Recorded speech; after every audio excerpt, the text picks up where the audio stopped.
Moving coil galvanometer. Moving coil galvanometer का नाम हम लोग पहले भी सुने हुए हैं करंट इलेक्ट्रिसिटी में, कि ये एक इलेक्ट्रॉनिक डिवाइस है, इलेक्ट्रिकल डिवाइस। कैसा डिवाइस है? इलेक्ट्रिकल डिवाइस, जो डिटेक्ट करता है किससे, कि सर्किट से करंट बह रहा है कि नहीं बह रहा है। अगर कितना भी छोटा भी करंट बहे तो ये गैल्वेनोमीटर क्या करेगा, इसको डिटेक्ट कर लेगा।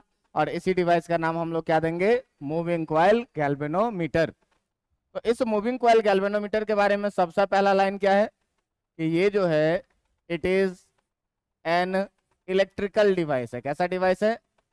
इलेक्ट्रिकल डिवाइस है, जो क्या करता है, which which detect which detect very small current, जो बहुत छोटे छोटे करंट को भी क्या करता है, डिटेक्ट कर लेता है कि सर्किट से करंट बह रहा है कि नहीं बह रहा। तो एक ऐसा इलेक्ट्रॉनिक डिवाइस जिसका उपयोग हम लोग क्या करें, करंट के डिटेक्शन के लिए करें, कि किसी भी सर्किट से होकर के करंट का फ्लो हो रहा है या नहीं हो रहा है, उसी डिवाइस को हम लोग क्या बोलेंगे, moving coil galvanometer. Moving coil galvanometer जिस प्रिंसिपल पर काम करता है, आपसे पूछेगा कि मूविंग कॉइल गैल्वेनोमीटर जिस प्रिंसिपल पे काम करता है वो प्रिंसिपल क्या है, वो प्रिंसिपल क्या है। तो सिंपल सा बात ये है कि ये जो काम करता है, it works on the principle of on the principle of torque on a current carrying loop, torque on a current carrying loop, कि किसी करंट कैरिंग लूप पे टॉर्क लगेगा। अगर उसको हम किसी मैग्नेटिक फील्ड में रखेंगे तो क्या होगा, उस पर टॉर्क लगेगा। और इसी टॉर्क के प्रिंसिपल पे जो काम करता है वो कौन करता है, मूविंग कॉइल गैल्वेनोमीटर। आपको मैं बताया था कि यदि किसी मैग्नेटिक फील्ड में, मान लीजिए कि एक क्रॉस मैग्नेटिक फील्ड है, और इस क्रॉस मैग्नेटिक फील्ड के परपेंडिकुलर अगर हम कोई सा लूप रखते हैं तो इससे अगर करंट भी बहाते हैं तो इस पर किसी तरह का टॉर्क नहीं लगता है, इस पर किसी तरह का टॉर्क नहीं लगता है। लेकिन इसी कॉइल को जब हम थोड़ा सा एंगल से घुमा देंगे, थोड़ा सा एंगल थीटा से हम घुमा देंगे, तो थीटा से घुमा देंगे तो इसी कॉइल पे अब क्या होगा, टॉर्क लगने लगेगा। और अगर इसका एरिया मान लिया जाए कि ए है, ये मैग्नेटिक फील्ड बी है, और इससे बहने वाला जो करंट है वो है कितना, आई। और अगर इस मैग्नेटिक मोमेंट के, if the angle between if the angle between vector m and vector b is theta होता था, कि अगर मैग्नेटिक फील्ड और मैग्नेटिक मोमेंट के बीच का डायरेक्शन कितना हो, थीटा हो, तो टॉर्क हम लोग कितना लिखते थे, टॉर्क इक्वल टू हम लोग लिखते थे कितना, आई ए बी साइन थीटा। और इसी टॉर्क को हम लोग ये भी लिखते थे कि टॉर्क क्रॉस आई ए को लिखते थे एम, और क्रॉस कितना, बी। ये चीज, इसी को क्या लिखते थे, आई ए बी साइन थीटा। तो मूविंग कॉइल गैल्वेनोमीटर इसी प्रिंसिपल पे काम करता है। कौन सा प्रिंसिपल, तो it works on the principle of torque on a current carrying loop in a magnetic field, कि जब किसी करंट कैरिंग लूप को हम मैग्नेटिक फील्ड में रखते हैं तो उस पर एक टॉर्क एक्सपीरियंस होता है। वो टॉर्क कितने के बराबर में होता है, आई ए बी साइन थीटा के बराबर में। और ये आई ए बी साइन थीटा में थीटा जो है वो मैग्नेटिक डाइपोल मोमेंट और मैग्नेटिक फील्ड के बीच का एंगल होता था। बात समझ में आ रहा है? अब आपसे पूछा जाए कि इसका कंस्ट्रक्शन कैसे करना है, इसका मूविंग कॉइल गैल्वेनोमीटर का कंस्ट्रक्शन कैसे करना है। का अगर कंस्ट्रक्शन का बात किया जाए तो कंस्ट्रक्शन कैसे करना है ये मैं बस आपको करके दिखाता हूं, मैं लिखूंगा नहीं एक एक स्टेप, बस आप देखते जाइए। बहुत आसान सा कंस्ट्रक्शन है। हम लोग करेंगे क्या कि एक वायर लाएंगे, एक वायर लाएंगे, इस वायर का हम यहाँ पर एक टर्मिनल बना देंगे। क्या कि एक फिक्स टर्मिनल बना दिए, इस टर्मिनल का नाम रख लिए क्या, T1। बात समझ में आ रहा है? और इस टर्मिनल से हम लोग फिर से तार जोड़ के लाए यहाँ पर, और यहाँ पर एक ऐसा चेम्बर बनाए जो चेम्बर, और यहाँ से एक तार जोड़े, और ये ऐसा चेम्बर है जो इस वायर को फ्रीली मूव करने देगा। बात समझ में आ रहा है? ऐसा नहीं कि पकड़ लिया अब इसको घूमने नहीं दे रहा है। ये ऐसा चेम्बर है कि यहाँ से ये तार आसानी से घूम सकता है। बात समझ में आ रहा है? तो यहाँ पर जो है ये वायर यहाँ पर रोटेट करने के लिए फ्री है कि ये वायर यहाँ से रोटेट कर सकता है। बात समझ में आ रहा है? अब यहाँ पर हम क्या करेंगे कि इससे हम क्या करेंगे कि रेक्टेंगुलर क्वाइल बनाना शुरू कर देंगे। कैसा क्वाइल बनाना शुरू कर देंगे? Rectangular coil. ये देखो कि ये जो मैंने क्वाइल बनाया है, ये हर एक क्वाइल का लेंथ आपको अलग अलग दिख रहा हो, लेकिन जरा सा सोचिए ये क्वाइल जो है ना, ये ऐसा क्वाइल बना हुआ है ऐसे लपेट करके, है ना। तो जब आप इसको सामने से देखिएगा तो बड़े वाले का एरिया ज्यादा दिखेगा और अंदर की तरफ धीरे धीरे क्या होता जाएगा, छोटा दिखने लगेगा। तो ये सारा क्वाइल का जो एरिया है वो एक ही जैसा है, लेकिन अलग अलग टर्न्स एक के पीछे एक के पीछे एक के पीछे लगा हुआ है, इसीलिए आपको क्या दिख रहा है कि पीछे धीरे धीरे क्वाइल कैसा होता गया, छोटा होता गया। बात समझ में आ रहा है? अब इस टर्न को हम लोग क्या करेंगे कि एक स्प्रिंग से जोड़ देंगे। किससे जोड़ देंगे? स्प्रिंग से। और यहाँ पे हम लोग जो है सो एक एंड को क्या करेंगे, फिक्स कर देंगे। ये फिक्स है, यहाँ से ये घूमने के लिए अलाउड नहीं है। बात समझ में आया? फिर हम यहाँ से इसमें जोड़ेंगे, यहाँ पर एक दूसरा टर्मिनल बनाएंगे और ये दूसरा टर्मिनल जो बनाएंगे इसका नाम रख लेंगे क्या, इस दूसरे टर्मिनल का नाम रख लेंगे टर्मिनल 2। और यही एक तार इधर से आएगा, एक तार इधर से आएगा और इस पूरे सिस्टम के बीच में हम लोग क्या करेंगे कि एक मैग्नेटिक फील्ड लगा देंगे कि एक मैग्नेट इधर से लगा दिए नॉर्थ पोल और एक मैग्नेट क्या किए इधर से लगा दिए इधर क्या, साउथ पोल। ये बन के आपका तैयार हो गया क्या, मूविंग कॉइल गैल्वेनोमीटर। कहोगे सर जी इसका निडल कहाँ पर है जो बताएगा कि करंट डिफ्लेक्ट हो रहा है कि नहीं? तो इसका निडल तुम कहीं भी लगा सकते हो, क्योंकि ये तार पूरा घूम रहा है क्वाइल, ये पूरा चैम्बर क्या हो रहा है, घूम रहा है। ये पूरा चैम्बर घूम रहा है तो इसमें क्या करो कि कहीं पर भी क्या करो कि एक निडल फिक्स कर दो।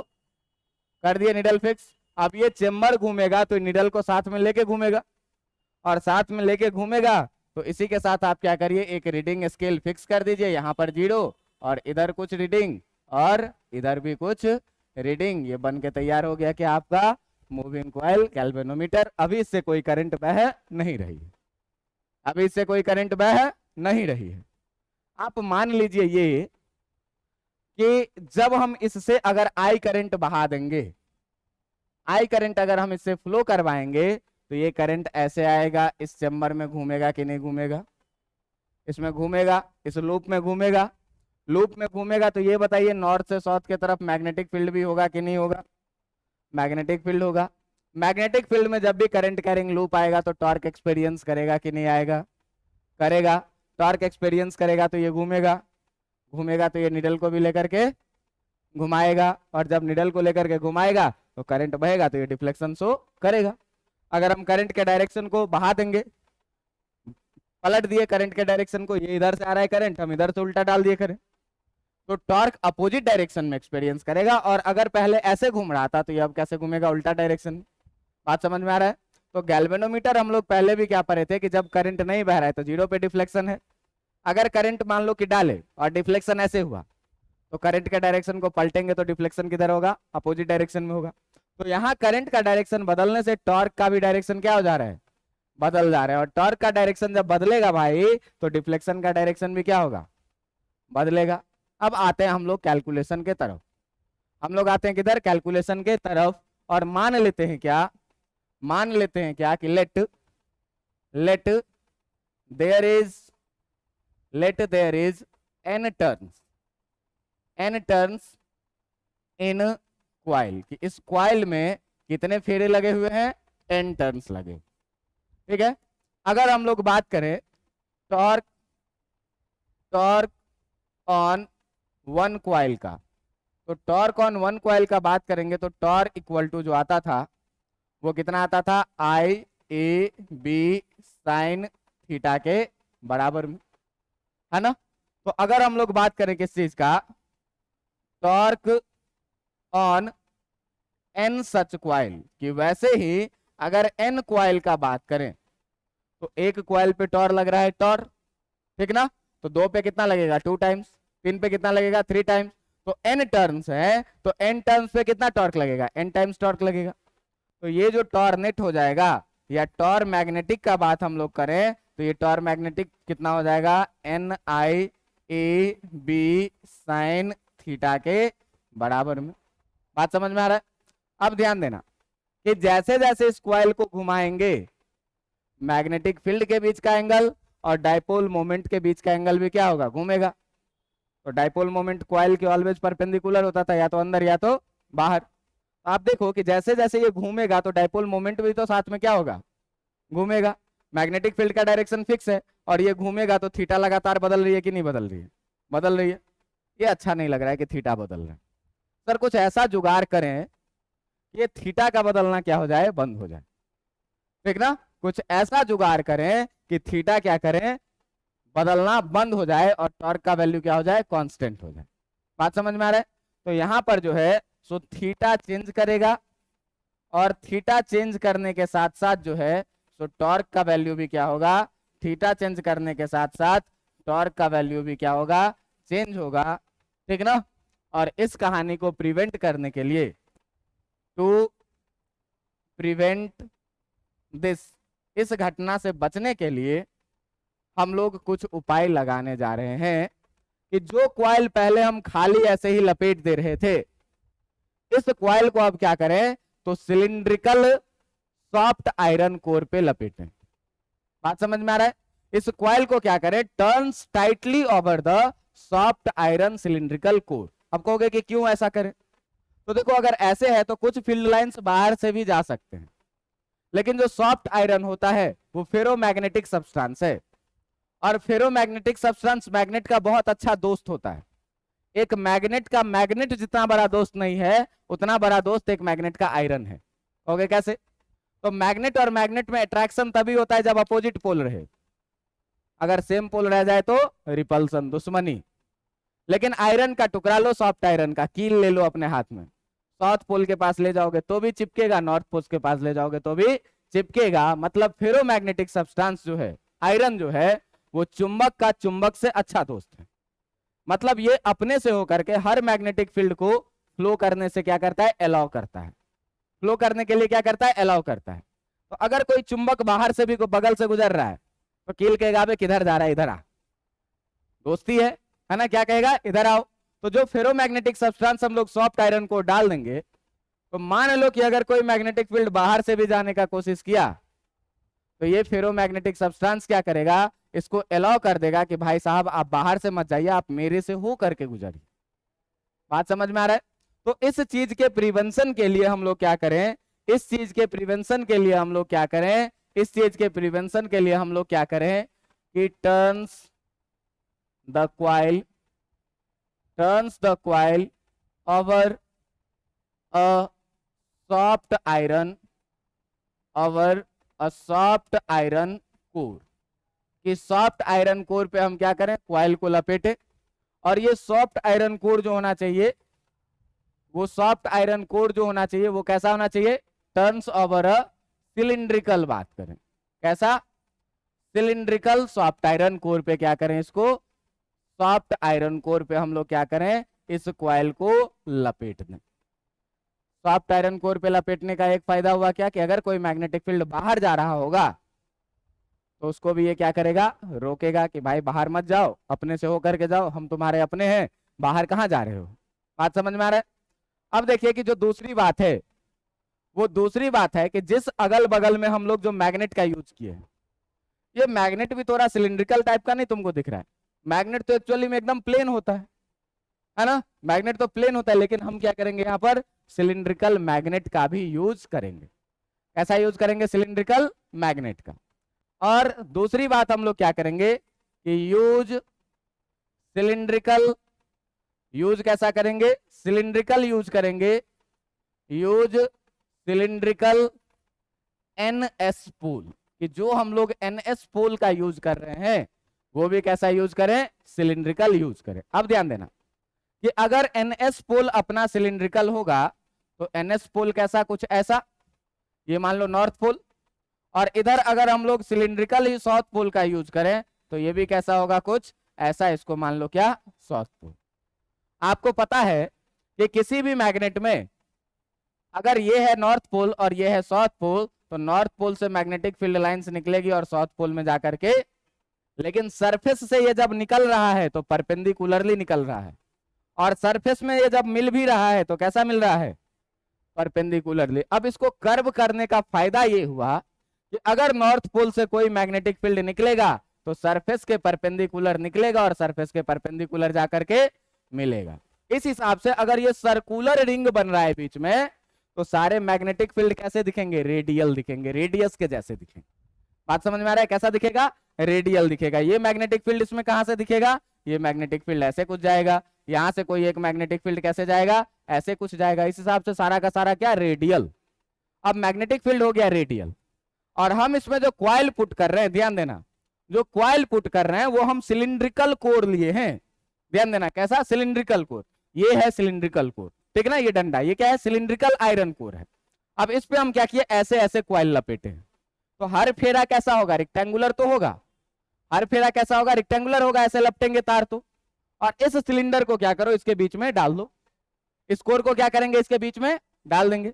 तो इसके बीच में जब हम डाल देंगे भाई साहब, तो आपको ये रेक्टेंगुलर जो क्वाइल है, ये जो रेक्टेंगुलर क्वाइल है, ये रेक्टेंगुलर क्वाइल इसके बीच में अगर मान लीजिए डाल दिए, तो ये कैसा दिखेगा आपको, रेक्टेंगुलर क्वाइल। ये रेक्टेंगुलर क्वाइल जो आपको दिखेगा बाहर से, वो कुछ दिखेगा कैसा, ऐसा दिखेगा, है ना। और देखिए कि हर मैग्नेटिक फील्ड कैसा गुजर रहा है इससे भैया, कैसा गुजर रहा है, परपेंडिकुलरली गुजर रहा है। अब देखो ध्यान से, क्वाइल है ऐसे, क्वाइल इसके अंदर गया है ऐसे, एरिया वेक्टर कैसे रहेगा, ये घूमता रहेगा, और मैग्नेटिक फील्ड इसके अंदर रेडियल है, और रेडियल हमेशा क्या होता है, टेंजेंट के परपेंडिकुलर होता है। बात समझ में आ रहा है। तो इससे होगा क्या कि रेडियल मैग्नेटिक फील्ड के बनाने से, इस पूरे कहानी के करने से, रेडियल मैग्नेटिक फील्ड से बनाने से क्या होगा कि थीटा का वैल्यू हमेशा कितना रहेगा, क्योंकि आपको पता है कि रेडियस हमेशा जो सेंटर से पास करे वो सरफेस के क्या होगा, परपेंडिकुलर होगा। तो सरफेस के परपेंडिकुलर होगा, तो भाई इसके अंदर में बहुत सारा मैग्नेटिक फील्ड है, बहुत सारा मैग्नेटिक फील्ड है, सारा कैसा, रेडियल है, सब सेंटर से पास कर रहे हैं। और सेंटर से पास कर रहा है तो कोई भी क्वाइल डालेंगे तो अंदर में बात करेंगे, तो इस क्वाइल के लिए इफेक्टिव मैग्नेटिक फील्ड कौन सा होगा, परपेंडिकुलरली पास करेगा कि नहीं करेगा, और परपेंडिकुलरली पास करेगा तो थीटा का वैल्यू कितना हो जाएगा, 90 डिग्री। और पता है कि 90 डिग्री पे टॉर्क का वैल्यू कितना आता, मैक्सिमम।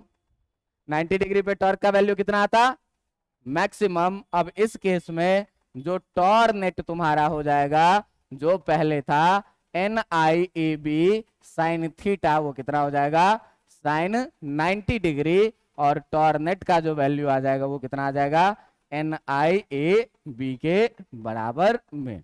ये जो टॉर्नेट आया है, ये आया है मैग्नेटिक फोर्स के कारण। किसके कारण, मैग्नेटिक फोर्स के कारण, क्या, NIAB। बात समझ में आया। टॉर मैग्नेटिक कितना आया है, NIAB। थीटा को 90 करने के लिए हम लोग क्या किए कि सिलिंड्रिकल सॉफ्ट आयरन कोर पे क्वाइलिंग कर दी, और मैग्नेटिक फील्ड भी कैसा बना लिए, सिलिंड्रिकल बना लिए। अब इससे क्या होगा कि मैग्नेटिक फील्ड रेडियल होगा और क्वाइल हमेशा टेंजेंशियल होगा। क्वाइल इसमें डालोगे तो ऐसे ना डालोगे, कैसे डाल रहे हो, टेंजेंशियल डाल रहे हो, और टेंजेंशियल सरफेस का रेडियल हमेशा कैसा होगा, परपेंडिकुलर होगा। तो थीटा का वैल्यू ऑलवेज कितना, 90 डिग्री। अब थीटा 90 डिग्री आ गया, मतलब मैग्नेटिक टॉर्क कितना, NIAB के बराबर। अब ध्यान देना जरा सा कि भाई साहब जो ये अपना गैल्वेनोमीटर है, ये गैल्वेनोमीटर अगर घूमेगा तो ये स्प्रिंग भी घूमेगा, और स्प्रिंग घूमा घूमा घूमा घूमा, हम इससे करंट ले जाना बंद कर दें तो फिर ये स्प्रिंग क्या करेगा, इसको उल्टा घुमा देगा उतना ही। जितना किसी स्प्रिंग को पकड़ो, एक टर्न लगाओ, दो टर्न लगाओ, और फिर छोड़ दो, तो फिर क्या होगा, ये भी दो टर्न वापस उल्टा घूम जाएगा। इसका मतलब अगर हम एक्शन में इसको स्प्रिंग को फोर्स दे रहे हैं, टॉर्क दे रहे हैं, तो ये इसमें एनर्जी के रूप में स्टोर हो जा रहा है, और जब छोड़ रहे हैं तो ये फिर उतना ही एनर्जी क्या कर रहा है, रिलीज। मतलब अगर टॉर्क एक्शन है, मैग्नेट के कारण टॉर्क अगर एक्शन है, तो ये स्प्रिंग जो उल्टा टॉर्क लगा रहा है ये क्या है, रिएक्शन है।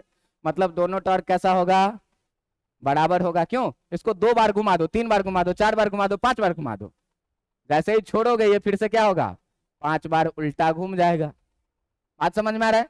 इसका मतलब अगर मैग्नेट इसको एक्शन दे रहा है घुमाने के लिए, तो ये स्प्रिंग फिर से क्या दे रहा है, रिएक्शन। मान लो मैग्नेट इसको घुमा रहा है ऐसे, तो ये इसको घुमाएगा कैसे, उल्टा डायरेक्शन में, उतना ही डायरेक्शन में। बात समझ में आ रहा है। तो इस स्प्रिंग का टॉर्क अगर हमको निकले किसी जुगाड़ से तो हम लोग बात को थोड़ा सा आगे बढ़ा सकते हैं। इतना बात तो आपको समझ में आ रहा है कि टॉर्क जितना मैग्नेट देगा वो स्प्रिंग में स्टोर हो जाएगा, और जैसे ही मैग्नेट खत्म होगा टॉर्क, करंट बहाना बंद कर देंगे, इस पर टॉर्क लगना खत्म, स्प्रिंग फिर से क्या करेगा, 2-3 बार उल्टा इसको घुमा देगा, जितना बार मैग्नेट इसको घुमाया रहेगा। बात समझ में आ रहा है। अब देखिए कि यहाँ पर एक टर्म आता है, क्या, यहाँ पर एक टर्म आता है जिसका नाम है क्या, टॉर्सनल कांस्टेंट, ठीक ना, जिसका नाम है क्या, टॉर्सनल, TORSIONAL, टॉर्सनल कांस्टेंट। और इस टॉर्सनल कांस्टेंट को हम लोग डिनोट करते हैं कैपिटल C से। बात समझ में आ रहा है। अब देखो किसी भी स्प्रिंग को घुमाएंगे तो किसी न किसी एंगल पे घुमाएंगे, मान लो 1 डिग्री घुमाए, 2 डिग्री घुमाए, 3 डिग्री घुमाए, तो जितना अधिक घुमाएंगे उस पर टॉर्क उतना अधिक लगेगा, लगेगा कि नहीं। तो कहता है कि टॉर्सनल कांस्टेंट जो है इट इज डिफाइंड एज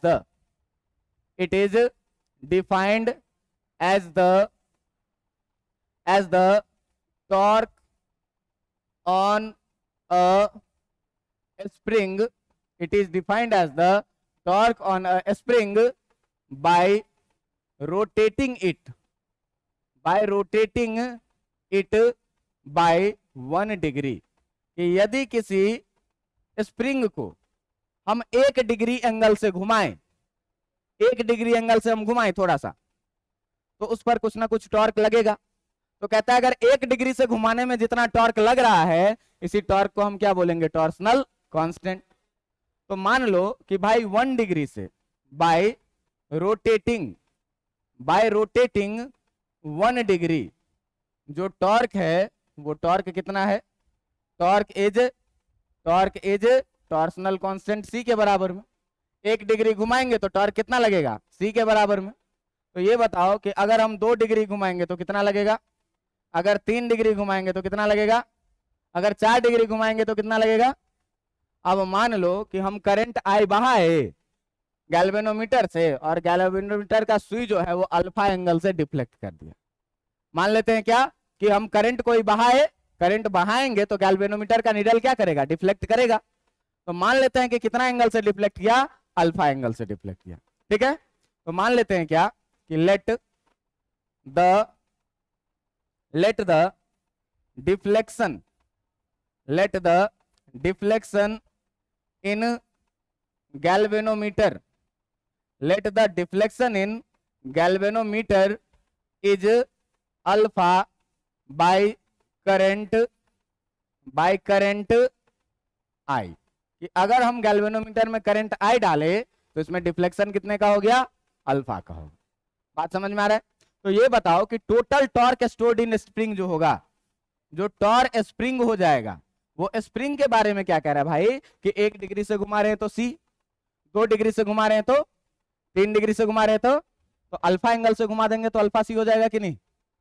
तो टॉर्क स्प्रिंग जो हो जाएगा वो कितना हो जाएगा, अल्फा C के बराबर में। अब देखो कि जो टॉर मैग्नेट है और जो टॉर स्प्रिंग है वो दोनों तो बराबर है। मैग्नेट इतना से इधर घुमाएगा तो स्प्रिंग इतना से उल्टा घुमाएगा। बात समझ में आ रहा है कि नहीं। तो दोनों एक्शन और रिएक्शन है, इसका मतलब दोनों क्या होगा, इक्वल होगा। बात समझ में आ रहा है। तो यहां पर देखिए आप कि यहां पर देखने को आपको मिलेगा क्या कि जो टॉर मैग्नेटिक है, मैग्नेट के कारण जो टॉर मिला है, एंड जो टॉर स्प्रिंग के कारण मिला है, जो स्प्रिंग के कारण मिला है, आर इक्वल इन मैग्नीट्यूड। दोनों क्या होगा, इक्वल इन मैग्नीट्यूड होगा, लेकिन अपोजिट इन क्या होगा, डायरेक्शन। ठीक ना, equal in magnitude and opposite in direction. दोनों डायरेक्शन में अपोजिट होगा और इक्वल इन मैग्नीट्यूड होगा। डायरेक्शन को मारो बोलिए, अपने को केवल मैग्नीट्यूड से काम है। इसका मतलब भाई सीधा सीधा ये बात क्या कह रहा है, ये बात कह रहा है कि जो टॉर मैग्नेटिक होगा वो इक्वल टू टॉर किसके बराबर में होगा, स्प्रिंग के बराबर में। टॉर मैग्नेट हम लोग पीछे निकाल चुके हैं, कितना, NIAB। कितना निकाल चुके हैं टॉर मैग्नेटिक, NIAB। और टॉर स्प्रिंग भी अभी हम लोग निकाल चुके हैं, कितना, C अल्फा। इधर से NAB को उधर भेज दो तो यहां बचेगा I equal to C by NAB और इंटू कितना, अल्फा। देखो टॉर्सनल कांस्टेंट कांस्टेंट है, गैल्वेनोमीटर में कितने टर्न्स लगाए ये भी कांस्टेंट, गैल्वेनोमीटर के लूप का कितना एरिया है ये भी, और मैग्नेटिक फील्ड कितना लगा है ये भी क्या, मतलब ये पूरा टर्म जो है वो I equal to K alpha में बदलेगा, जहां के बराबर कितना हो जाएगा C upon N A B, और यहां से आप कह सकते हैं कि I डायरेक्टली प्रोपोर्शनल है किसके, I डायरेक्टली प्रोपोर्शनल है किसके, अल्फा के। इसका मतलब कि जितना अधिक करंट बहेगा डिफ्लेक्शन भी क्या होगा उतना अधिक होगा। बात समझ में आ रहा है? तो कम करंट डाले कम डिफ्लेक्शन, अधिक करंट डाले अधिक डिफ्लेक्शन, उल्टा डायरेक्शन में डाले तो उल्टा में डिफ्लेक्शन। बात समझ में आ रहा है? मतलब करंट और अल्फा एक दूसरे के क्या है, डायरेक्टली प्रोपोर्शनल है। और आपको यही चीज जो है सो याद रखना है क्या, I equal to C upon N A B alpha. इसका मतलब जितना ज्यादा करंट डालेंगे उतना ज्यादा डिफ्लेक्शन होगा। अब अगर इतनी बातें आपको समझ में आ गई है तो कोई गैल्वेनोमीटर जो बहुत तेज तराक गैल्वेनोमीटर है, थोड़ा सा भी करंट दो डिफ्लेक्ट कर जाएगा, वो अच्छा गैल्वेनोमीटर होगा कि कम करंट को भी क्या करेगा, डिफ्लेक्ट कर जाएगा। और एक सस्ता गैल्वेनोमीटर 5 एम्पियर का करंट दौड़ा दिए, सुई हिलिए नहीं रहा है, तो वो गैल्वेनोमीटर क्या होगा, खराब होगा। इसका मतलब जो कम करंट पे भी डिफ्लेक्ट कर जा रहा है उसकी सेंसिटिविटी क्या है, ज्यादा है, और जो अधिक करंट पे भी नहीं कर रहा है उसकी सेंसिटिविटी क्या है, कम। तो हम लोगों को अब एक टर्म पढ़ना है क्या, जिसका नाम है क्या, जिसका नाम है क्या, सेंसिटिविटी ऑफ गैल्वेनोमीटर। क्या नाम है, सेंसिटिविटी ऑफ गैल्वेनोमीटर। सेंसिटिविटी का अगर बात करेंगे गैल्वेनोमीटर का, तो देखिए अधिक सेंसिटिव आदमी कौन, जिसको थोड़ा सा गाली दो, थोड़ा सा गाली दो और वो मारपीट पे उतर आएगा, वो क्या है, अधिक वायलेंस आदमी, अधिक सेंसिटिव आदमी। और एक आदमी मेरे जैसा 2000 गाली दो कोई फर्क ही नहीं पड़ता है, इसका मतलब सेंसिटिव क्या है, आदमी कम है। तो एक ऐसा गैल्वेनोमीटर जिसमें थोड़ा सा भी करंट दो और वो क्या करे, एकदम डिफ्लेक्शन दिखा दे कस के, इसका मतलब वो क्या है, सेंसिटिव गैल्वेनोमीटर है, अच्छा गैल्वेनोमीटर है। आदमी वो अच्छा नहीं है जो थोड़ा सा गाली सुन के मारपीट पे उतर जाए, लेकिन गैल्वेनोमीटर अच्छा है क्या, कि थोड़ा सा ही करंट देंगे डिफ्लेक्शन ज्यादा शो कर दे। बात समझ में आ रहा है? और जिसका कम सेंसिटिविटी है उसमें अधिक करंट भी देंगे तो डिफ्लेक्शन क्या होगा, नहीं शो करेगा। तो हमको चाहिए अच्छा सेंसिटिव गैल्वेनोमीटर। तो सेंसिटिविटी ऑफ गैल्वेनोमीटर में हम लोग दो तरह के सेंसिटिविटी का बात करते हैं, जिसमें पहला होता है क्या, करंट सेंसिटिविटी। जिसमें पहला क्या होता है, करंट सेंसिटिविटी। और ये करंट सेंसिटिविटी कहता है क्या, कि यूनिट करंट में जितना डिफ्लेक्शन हुआ उसी को क्या बोलेंगे, करंट सेंसिटिविटी। यूनिट करंट में जितना डिफ्लेक्शन हुआ उसी को क्या बोलेंगे, करंट सेंसिटिविटी। बात समझ में आ रहा है? तो ये जो है, सो ये जो डिफाइंड है करंट सेंसिटिविटी के बारे में कहता है क्या, कि it is defined as, it is defined as the deflection, it is defined as the deflection, यानी कि अल्फा। डिफ्लेक्शन को कौन दिखा रहा है, alpha. It is defined as the deflection per unit current.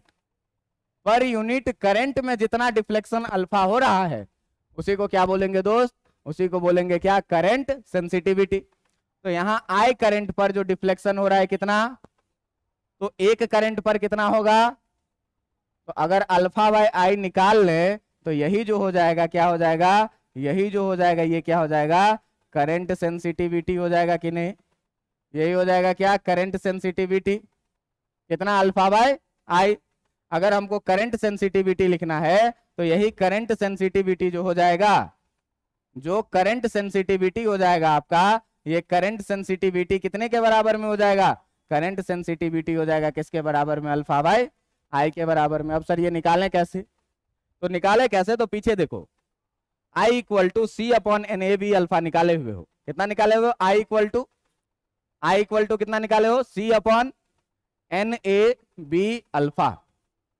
N A B को इधर भेजो, कितना हो जाएगा, N A B I equal to C alpha.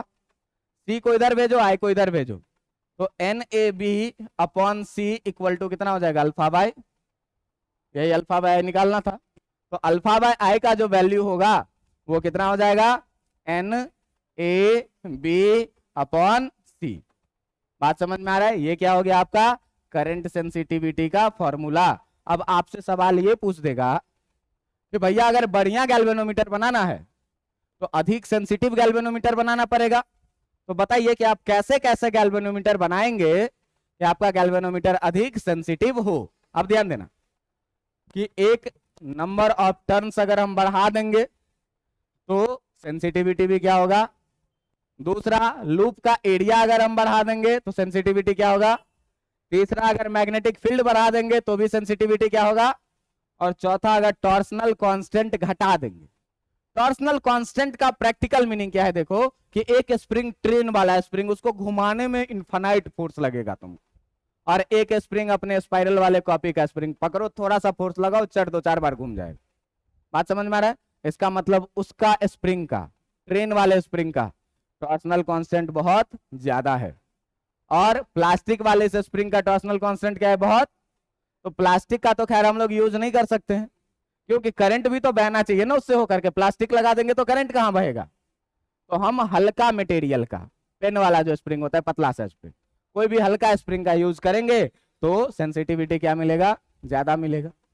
तो यहां पर जो है सो आप लिख सकते हैं क्या कि current sensitivity can be increased, current sensitivity can be increased, current sensitivity can be increased. कैसे कैसे इंक्रीज किया जा सकता है भाई, तो कैन बी इंक्रीज्ड बाय, पहला में नंबर ऑफ टर्न्स को बढ़ा दीजिए, सेंसिटिविटी बढ़ जाएगा। दूसरा में क्या, एरिया ऑफ लूप को बढ़ा दीजिए, सेंसिटिविटी क्या होगा, बढ़ जाएगा। तीसरा में क्या, मैग्नेटिक फील्ड बी को आप क्या करिए, बढ़ा दीजिए, करंट सेंसिटिविटी आपका बढ़ जाएगा। और चौथा में क्या कि जो टॉर्सनल कांस्टेंट सी है, इस सी को आप क्या करिए, घटा दीजिए, घटा दीजिएगा, आपका सेंसिटिविटी क्या होगा, बढ़ जाएगा। और अगला जो सेंसिटिविटी है दूसरा, इस दूसरे सेंसिटिविटी को हम लोग क्या बोलते हैं, इस दूसरे सेंसिटिविटी को हम लोग क्या बोलते हैं, वोल्टेज सेंसिटिविटी। क्या बोलते हैं, वोल्टेज सेंसिटिविटी। अब ध्यान देना कि ये सर दो सेंसिटिविटी क्यों पढ़ रहे हैं, आपको याद होगा गैल्वेनोमीटर से ही एमीटर बनाए थे जो करंट मेजर कर रहा था। तो अगर करंट सेंसिटिविटी ज्यादा होगा तो अच्छा करंट मेजरमेंट देगा, और गैल्वेनोमीटर से ही हम लोग वोल्टमीटर भी बनाए थे। तो अगर इसका वोल्टेज सेंसिटिविटी अच्छा होगा तो वोल्टमीटर का रीडिंग क्या होगा, अच्छा होगा। इसीलिए दोनों तरह का सेंसिटिविटी हमको पढ़ना है, किसका, गैल्वेनोमीटर का। बात समझ में आ रहा है? क्योंकि गैल्वेनोमीटर में ही एक संट लगाते थे, आमीटर बनता था, गैल्वेनोमीटर में ही एक संट लगाते थे तो वोल्टमीटर बनता था। अंतर क्या था, एक सीरीज में लगाते थे, एक। बात समझ में आ रही है कि नहीं आ रही है? तो इसीलिए दोनों तरह का सेंसिटिविटी पढ़ना है। और इस वोल्टेज सेंसिटिविटी को क्या कहता है, it is defined as, it is defined as the deflection, it is defined as the deflection alpha per unit volt, per unit volt, कि एक वोल्ट में कितना डिफ्लेक्शन दे रहा है।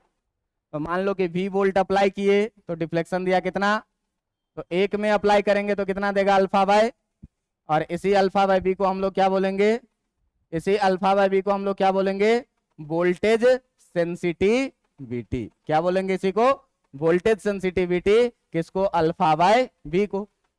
अब सर वोल्टेज सेंसिटिविटी कैसे निकालें, वोल्टेज सेंसिटिविटी कैसे निकालें, तो ध्यान देना कि अगर हम लोग बात करें किस चीज का, वोल्टेज सेंसिटिविटी का, तो जो आपका वोल्टेज सेंसिटिविटी है ये कितना है, alpha upon V. Alpha upon B का वैल्यू हमको निकालना है। अपने पास गिवन क्या सब है भाई, तो अपने पास अल्फा अपॉन आई का वैल्यू पता है, एन ए बी अपॉन सी कितना है, अल्फा अपॉन आई का वैल्यू अपने पास पता है कितना, N A B upon C. Alpha upon I पता है कितना, एन ए बी अपॉन कितना, C. v equal to I R जानते हो क्या, v equal to I R जानते हो, इधर भी r से नीचे डिवाइड करो तो अल्फा बाय आई आर हो जाएगा, और इधर भी r से डिवाइड करो तो एन ए बी अपॉन कितना हो जाएगा, आई आर को बताओ, अल्फा अपॉन वी लिख सकते हैं क्या, v equal to I R होता है तो आई आर को कितना लिखेंगे, अल्फा अपॉन, और इसको कितना लिखेंगे, एन ए बी अपॉन कितना, सी आर। इसका मतलब अगर वोल्टेज सेंसिटिविटी का बात करें अल्फा बाय वी, तो अल्फा बाय वी कितना निकल के आएगा, एन ए बी अपॉन कितना, सी आर। अब यहां पर कोई आदमी पूछे कि वोल्टेज सेंसिटिविटी को आप कैसे कैसे बढ़ा सकते हैं, ठीक ना। तो आपसे पूछे क्या कि वोल्टेज सेंसिटिविटी को कैसे कैसे आप बढ़ा सकते हैं। Voltage sensitivity can be increased by, can be increased by. पहला तुम कहोगे क्या, तुम कहोगे क्या कि सर नंबर ऑफ टर्न्स को बढ़ा देंगे तो वोल्टेज सेंसिटिविटी क्या होगा, लेकिन सावधान, कभी आप resistance R equal to rho L upon A पर हैं, और जैसे ही नंबर ऑफ टर्न्स बढ़ाएंगे तो तार की लंबाई भी क्या होगी, तार की लंबाई बढ़ेगी तो रेजिस्टेंस भी क्या होगा। तो अगर नंबर ऑफ टर्न्स को दो गुना करेंगे तो रेजिस्टेंस भी कितना गुना हो जाएगा। तो नंबर ऑफ टर्न्स दो गुना करेगा लेकिन रेजिस्टेंस भी दो गुना होकर फिर उतना क्या करेगा, घटा देगा। तो नंबर ऑफ टर्न्स के द्वारा तुम यहाँ पर वोल्टेज सेंसिटिविटी बढ़ा घटा नहीं सकते हो। क्यों कि एक टर्न लगाए तो एल लेंथ यूज हुआ, तो दूसरा टर्न लगाएंगे तो 12 लेंथ ना यूज होगा, और 12 लेंथ यूज हुआ तो यहाँ पर रेजिस्टेंस भी 2R हो जाएगा। तो यहाँ हम 12 यूज करेंगे 2N, और यहाँ भी 2R हो जाएगा, कट जाएगा। सेंसिटिविटी बदलेगी क्या, नहीं बदलेगी। बात समझ में आ रहा है कि नहीं। तो जैसे ही आप नंबर ऑफ टर्न्स बढ़ाएंगे वायर का लेंथ भी बढ़ेगा, रेजिस्टेंस भी बढ़ेगा। तो नंबर ऑफ टर्न्स तो बढ़ाएगा लेकिन रेजिस्टेंस भी उतना गुना बढ़ के क्या करेगा, फिर से बात बराबर। बात समझ में आ रहा है। तो नंबर ऑफ टर्न्स को बदल नहीं सकते हैं। बदल किसको सकते हैं, तो हम लोग एरिया ऑफ लूप को अगर हम ए को इंक्रीज करेंगे तो सेंसिटिविटी बढ़ेगी। दूसरी बात कि अगर हम लोग मैग्नेटिक फील्ड को इंक्रीज करेंगे, मैग्नेटिक फील्ड बी को हम लोग क्या करेंगे, इंक्रीज करेंगे, तो वोल्टेज सेंसिटिविटी क्या होगी, बढ़ेगी। तीसरी बात क्या कि अगर टॉर्सनल कांस्टेंट, अगर टॉर्सनल कांस्टेंट का वैल्यू हम लोग क्या करेंगे, सी को डिक्रीज करेंगे, कम करेंगे, तो वोल्टेज सेंसिटिविटी क्या होगी। फिर टॉर्सनल कांस्टेंट कम करने का मतलब क्या, हल्के स्प्रिंग का यूज करना, हैवी स्प्रिंग का यूज नहीं करना। एक और तरीका है बेटा वोल्टेज सेंसिटिविटी बढ़ाने का कि एक किया रेजिस्टेंस तुम कम कर लो। तो रेजिस्टेंस को कैसे कम कर सकते हैं, using good quality of wire, अच्छे क्वालिटी का यूज करिए, कॉपर का यूज करिए, सेंसिटिविटी क्या हो जाएगा, बढ़ जाएगा, क्योंकि रेजिस्टेंस क्या हो जाएगा, कम हो जाएगा। चौथा बात क्या कि यूजिंग गुड क्वालिटी वायर, अच्छे क्वालिटी का वायर यूज करके भी हम लोग क्या कर सकते हैं, रेजिस्टेंस को डिक्रीज कर सकते हैं, और रेजिस्टेंस को डिक्रीज करेंगे इससे सेंसिटिविटी क्या होगी। एक और तरीका है बढ़ाने का, एक और तरीका है बढ़ाने का, क्या देखो, R rho L by A, number of turns बढ़ाने से रेजिस्टेंस बढ़ जाएगा, लेकिन हम नंबर ऑफ टर्न्स को सेम रखें और जो पतला पतला तार का कॉइल मोड़े थे ना, वो अब की बार मोटा मोटा तार का कॉइल मोड़ने लग जाए। तो मोटा मोटा तार का जब कॉइल मोड़ोगे तो क्रॉस सेक्शनल एरिया क्या होगा, बढ़ेगा, रेजिस्टेंस क्या होगा, घटेगा, रेजिस्टेंस घटेगा तो सेंसिटिविटी क्या होगा, बढ़ेगा। तो पांचवा नंबर में आप ये भी रख सकते हैं क्या कि cross sectional area of wire, cross sectional area of wire increased then resistance क्या होगा, डिक्रीज होगा, और रेजिस्टेंस जब डिक्रीज होगा तो अल्फा बाय वी का वैल्यू क्या होगा, इंक्रीज होगा। बात समझ में आ रहा है कि इसमें जब आप कॉइल मोड़ रहे थे ना, तो कॉइल मोड़ते टाइम बहुत पतला वायर का यूज नहीं करेंगे, मोटा वायर का यूज करेंगे कि क्रॉस सेक्शनल एरिया क्या हो जाए, ज्यादा हो जाए। क्रॉस सेक्शनल एरिया ज्यादा होगा, रेजिस्टेंस क्या होगा, और रेजिस्टेंस अगर कम हुआ तो सेंसिटिविटी क्या मिलेगी, ज्यादा मिलेगी। इस प्रकार से आपका आज का ये आखिरी class magnetic effect of electric current का यहाँ पर समाप्त होता है। और इसमें आपसे 5 नंबर में पूछ देगा अगर मूविंग कॉइल गैल्वेनोमीटर बताओ क्या होता है, तो पूरा प्रोसेस लिखोगे कि क्या है, किस प्रिंसिपल पे काम करता है, कंस्ट्रक्शन कैसे करेंगे, कंस्ट्रक्शन के बाद देखे कि थीटा वेरी कर रहा है उससे कैसे बचाएंगे, थीटा के बाद टॉर्क लगा करके क्या रिलेशन लाएंगे आई और अल्फा के बीच में, और आई और अल्फा के बीच में रिलेशन लाने के बाद करंट सेंसिटिविटी और वोल्टेज सेंसिटिविटी दिखा करके गैल्वेनोमीटर को क्लोज करेंगे। गैल्वेनोमीटर खत्म। 5 नंबर आपके कॉपी में। 2 नंबर में ये भी पूछ सकता है क्या कि how to increase the sensitivity of current sensitivity of a galvanometer.